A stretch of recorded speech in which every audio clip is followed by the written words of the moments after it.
Pa, salamat sa lahat, sa sakripisyo mo at hirap.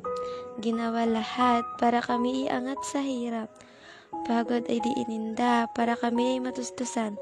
Mapag-aral at may bigay ang mga pangangailangan. Sa tuwing nakikita ko ang luhas sa mga mata mo, kirot sa aming puso ang mata mo. Patawad po sa lahat dahil hindi ako naging mabuting anak. Pero wag po kayong mag-alala dahil dadating din ang araw na makakabawi ako sa lahat ng hirap at dusa pinagdaanan mo.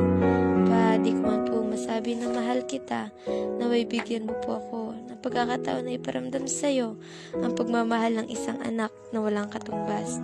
Pagkakataon na ipagsigawan sa lahat na ang swerte ko sa papa ko.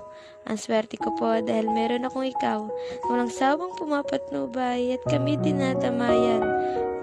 Ipinagmamalaki po kita at kahit paulit-ulit man akong papiliin, ikaw lang at ikaw ang aking pipiliin dahil walang makakapantay sa pagiging ama